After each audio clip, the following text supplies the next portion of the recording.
शासनाकडे विकासाची दूरदृष्टी लाभलेलं कुशल नेतृत्व म्हणजे उपमुख्यमंत्री माननीय नामदार देवेंद्रजी फडणवीस सर, मी आपल्याला विनंती करते आपण सगळ्या इथल्या उपस्थित असलेल्या भगिनींशी संवाद साधावा आणि मार्गदर्शन करावं.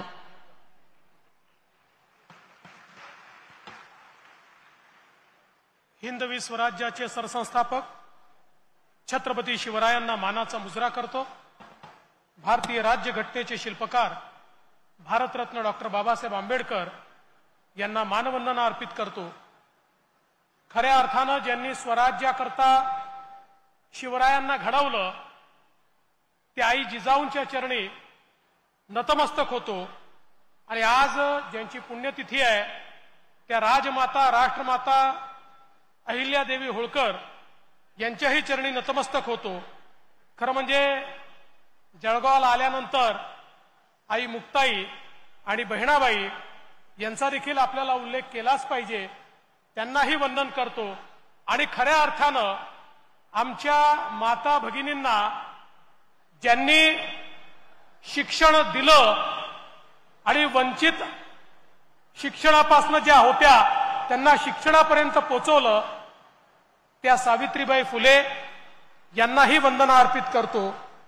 आज मंचावर उपस्थित असलेले महाराष्ट्राचे लाडके मुख्यमंत्री माननीय एकनाथराव शिंदेजी, धडाडीचे उपमुख्यमंत्री अजितदादा पवारजी, या ठिकाणी मंचावर उपस्थित आपल्या जिल्ह्याचे पालकमंत्री गुलाबराव पाटीलजी, ग्रामविकास मंत्री आणि जिल्ह्याचे सुपुत्र गिरीश भाऊ महाजनजी, केंद्रीय मंत्री रक्षाताई खडसे, आपले दुसरे मंत्री अनिल पाटीलजी, स्मिताताई वाघ, चिमणराव पाटील, संजयजी सावकारे, सुरेश मामा भोळे, किशोरजी पाटील, लताताई सोनवणे, मंगेशजी चव्हाण, चंद्रकांत पाटील, त्याचप्रमाणे आयुष प्रसाद, अमोल जावळे, मंचावरील सर्व मान्यवर आणि या ठिकाणी उपस्थित माझ्या सर्व माता भगिनी आणि बंधूंनो.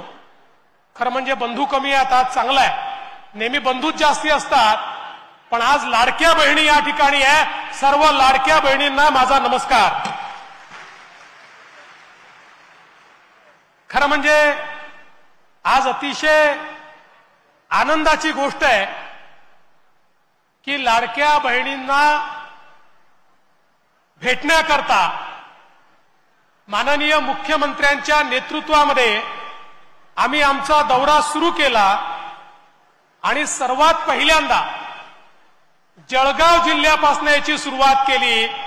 कारण जळगाव जिल्हा हा खऱ्या अर्थानं आई मुक्ताई आणि बहिणाबाईचा जिल्हा आहे, ज्यांनी केवळ महिलांनाच नाही तर संपूर्ण समाजाला दिशा देण्याचं काम केलं. आणि म्हणूनच आज या ठिकाणी या लाडक्या बहीण योजनेची एक प्रकारे सुरुवात आपण करतो आहोत. भगिनींनो, माननीय मुख्यमंत्री एकनाथराव शिंदेजींच्या नेतृत्वात आपल्या सरकारने निर्णय केला की आमच्या राज्यामध्ये ज्या आमच्या माता भगिनी आहे, जी आमची महिला शक्ती आहे, या महिला शक्तीचा विकास झाला पाहिजे. देशाचे प्रधानमंत्री माननीय मोदीजी सांगतात, देश विकसित करायचा असेल तर ज्या देशामध्ये महिला या सक्षम होतात तोच देश विकसित होऊ शकतो. महिलांना मागे ठेवून कुठलाही देश पुढे जाऊ शकत नाही. आणि म्हणून मोदीजींनी सांगितल्याप्रमाणे या महाराष्ट्रामध्येही माननीय मुख्यमंत्र्यांच्या नेतृत्वात महिलांच्या सक्षमीकरणाचं काम हे आपण त्या ठिकाणी सुरू केलं. आज आपण पाहतोय मोदीजींच्या नेतृत्वात 25 कोटी लोकांना गरिबीच्या बाहेर आणण्याचं काम झालं.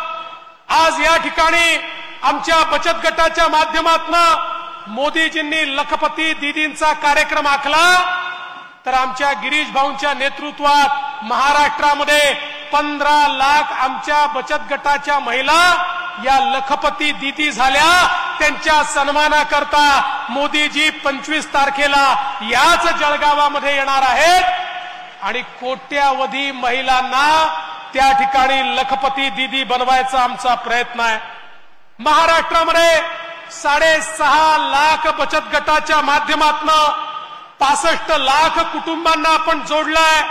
15,000 कोटी रुपयाचं कर्ज आपण त्या ठिकाणी दिलेलं आहे. रिव्हॉल्विंग फंड 30,000 रुपयाचा आपण केला आहे. आणि खऱ्या अर्थानं मुख्यमंत्री महोदय, आपण अतिशय योग्य निर्णय घेतला. कारण आमच्या माता भगिनी अशा आहेत, आमच्या बचत गटाच्या महिला अशा आहेत, एकही पैसा कर्जाचा त्या बुडवत नाही, एकूण एक पैसा त्या परत करतात. 15,000 कोटी रुपये दिले, एक एक पैसा परत करण्याचं काम त्यांनी या ठिकाणी केलं. आणि म्हणूनच आता तुम्हाला सक्षम करण्याकरता बाजारपेठ आणि व्यापार पेठ देखील आपलं सरकार देत आहे. आता बचत गट हे केवळ कागदावर असणार नाहीत, तर बचत गट हे महिलांना सक्षम करण्याचं काम करतील. आणि त्याची सुरुवात देखील आज या ठिकाणी झाली आहे. हे सांगताना मला अतिशय चांगलं वाटतंय. या ठिकाणी लाडकी बहीण योजनेच्या माध्यमातून 1,500 रुपये महिन्याला देण्याचा निर्णय आपण घेतला. तर या ठिकाणी काही लोकांच्या पोटात दुखायला लागलं. कुणी म्हणालं तुम्ही महिलांना विकत घेता का, कुणी म्हणालं तुम्ही महिलांना लाच देता का.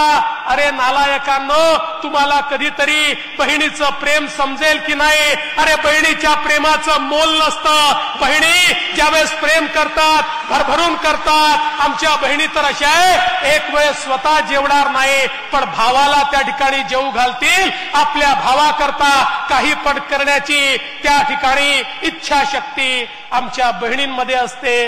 त्यामुळे हे 1,500 रुपयामध्ये बहिणींचं प्रेम कोणीच विकत घेऊ शकत नाही. अरे 1,500 रुपये तर या ठिकाणी आमच्या बहिणींना दिलेली भाऊबीज आहे, ते प्रेम आहे. अरे आम्ही तुमच्या प्रेमातून उतराई होऊ शकत नाही, पण जी काही राज्याची क्षमता आहे त्या क्षमतेच्या माध्यमातून आमच्या बहिणींच्या संसाराला थोडासा हातभार आमचाही लागला पाहिजे. म्हणून मुख्यमंत्री लाडकी बहीण योजना आपण सुरू केली. परवा एक नेते म्हणाले 1,500 रुपयामध्ये काय होतं. माझा त्यांना सवाल आहे, तुम्हाला संधी मिळाली होती, फुटकी कवडी पण तुम्ही आमच्या माता भगिनींना दिली नाही. आता आम्ही 1,500 रुपये देतो, तुमच्या पोटात का दुखताय.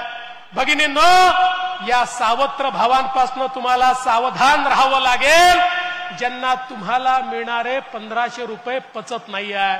आणि दादा म्हणाले ते खरंय, आमचे काही मित्र गमती गमतीत बोलताना काही बोलतात, कोणीतरी म्हणतं पैसे वापस घेऊ. अरे वेड्यांनो, या देशामध्ये भाऊबीज कधीच परत घेतली जात नाही. एकदा भाऊबीज दिली की त्याच्या बदल्यात केवळ माया आणि माया मिळत असते. त्यामुळे काही झालं तरी या ठिकाणी एक गोष्ट सांगतो, अरे निवडणुका येतील जातील, कोणी वोट देईल देणार नाही, पण मला विश्वास आहे महामाऊलींचा आशीर्वाद आमच्या पाठीशी असेल. आणि जोपर्यंत हे त्रिमूर्तीचं सरकार आहे तोपर्यंत मायमाऊलीची योजना कोणाचा बाप बंद करू शकणार नाही. हे या ठिकाणी सांगण्याकरता मी आलेलो आहे. कोणी तुमचे पैसे परत घेऊ शकणार नाही, कोणी आढावा घेऊ शकणार नाही. आता नवीन नवीन नरेटिव्ह तयार करण्याचा प्रयत्न होणार आहे. आता आम्ही आज आढावा घेत होतो, 17 तारखेला पैसे द्यायचे, 1,35,00,000 फॉर्म हे क्लिअर झालेले आहेत. पण त्यात असं लक्षात आलं 35,00,000 फॉर्म असे आहेत ज्यांच्या अकाउंटचं आधार सीडिंग झालेलं नाही. आता आम्ही कलेक्टरला इमिजिएटली सांगितलं, हे आधार सीडिंग तुम्ही करून घ्या, कारण तुमच्या खात्यात जर पैसे टाकायचे असतील तर तुमचं खातं तुमच्या आधार नंबरशी जोडलेलं असलं पाहिजे. 1 कोटी महिलांचं जोडलंय, 35,00,000 महिलांचं राहिलंय. आता पुढच्या 4-5 दिवसात त्या 35,00,000 महिलांचंही आम्ही जोडून घेऊ. पण एखाद्याचं जोडण्याकरता उशीर झाला, काळजी करू नका, त्यांनाही पैसे मिळणार आहेत. आणि 1,35,00,000 आम्ही थांबणार नाही आहोत.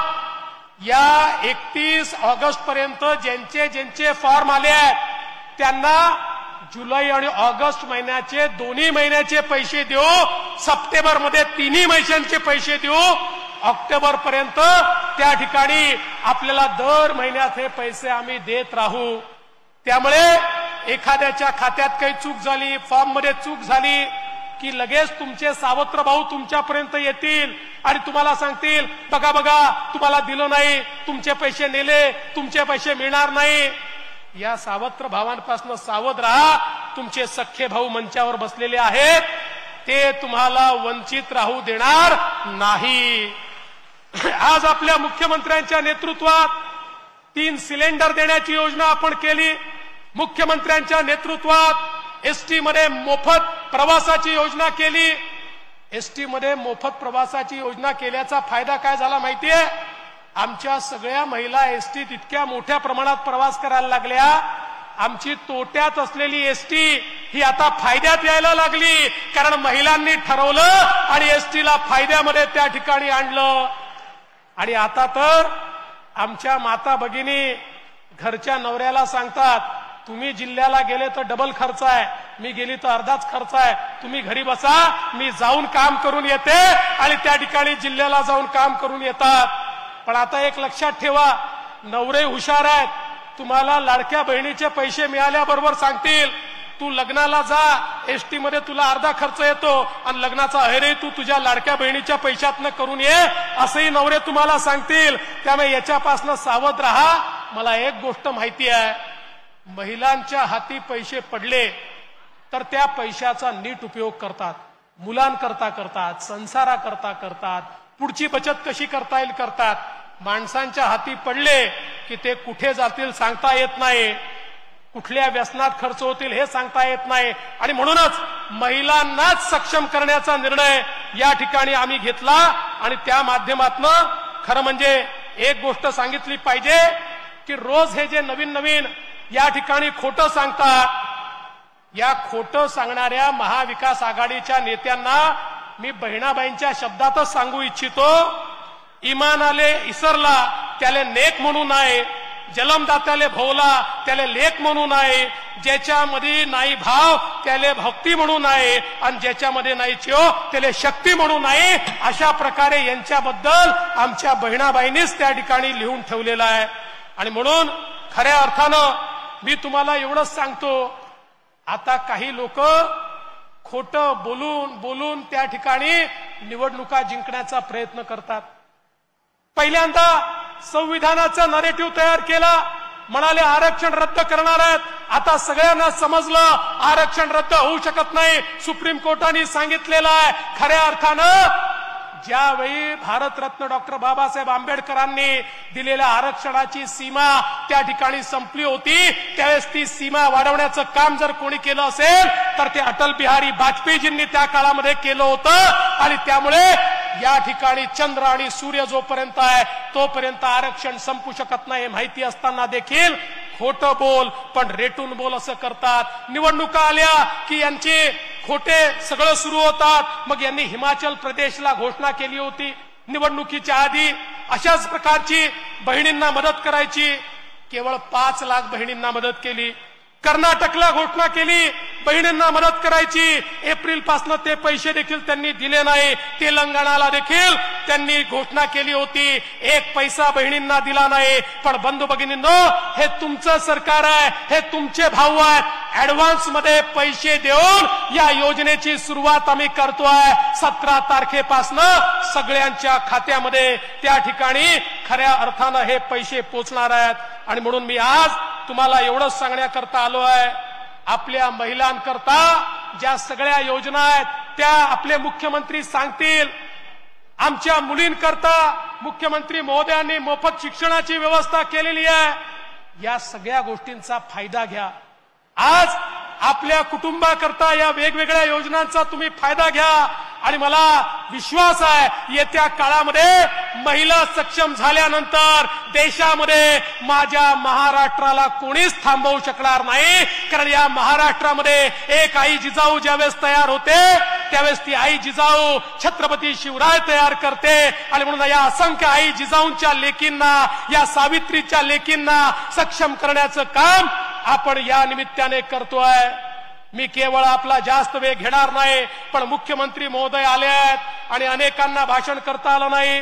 या ठिकाणी आमच्या गिरीश भाऊंना भाषण करता आलं नाही, अनेक आमदारांना करता आलं नाही, त्यामुळे त्यांनी काही काही मागण्या माझ्यापर्यंत आणलेल्या आहेत. त्यामुळे मुख्यमंत्री महोदयांना मी विनंती करतो, आमच्या राजू मामांनी देखील विनंती केली आहे. आपण जळगावमध्ये आलोत, मुख्यमंत्री महोदय या जळगावमध्ये रस्त्यांच्या विकासाकरता 100 कोटी रुपये द्यावे, अशा प्रकारची जळगावकरांची मागणी आहे. मला विश्वास आहे मागच्याही काळात आपण 100 कोटी रुपये दिले, आताही देऊ. इथल्या एमआयडीसीचं एक नोटिफिकेशन काढायचं आहे, ते नोटिफिकेशन देखील आपण काढू.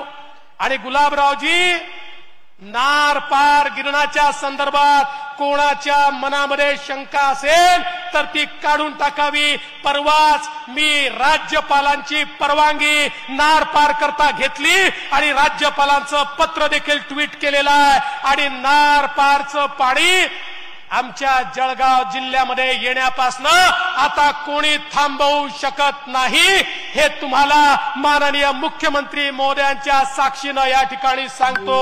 आणि या जळगाव जिल्ह्यातले सिंचनाचे सगळे प्रकल्प या ठिकाणी आपण मार्गी लावलेले आहेत. केंद्र सरकार मदत करते आहे. पाडळसे असेल, वेगवेगळे बंधारे असतील, बोदवड उपसा सिंचन असेल, सगळ्या गोष्टींना त्या ठिकाणी आपण निधी दिलेला आहे. त्यामुळे जळगाव जिल्ह्याला सुजलाम सुफलाम करण्याकरता महायुतीचं सरकार हे या ठिकाणी कटिबद्ध आहे. एवढंच बोलतो. पुन्हा एकदा आमच्या लाडक्या बहिणींनी ही जी राखी आम्हाला बांधलेली आहे, ही केवळ राखी नाही आहे, हे तुमचं प्रेम आहे. आणि बहिणीच्या प्रेमाचं कवच आमच्या पाठीशी आहे. आमचं कोणी काही वाकडं करू शकत नाही, हे या निमित्ताने सांगतो. आणि सर्व बहिणींना नमस्कार करून माझं बोलणं संपवतो. धन्यवाद. जय हिंद, जय महाराष्ट्र.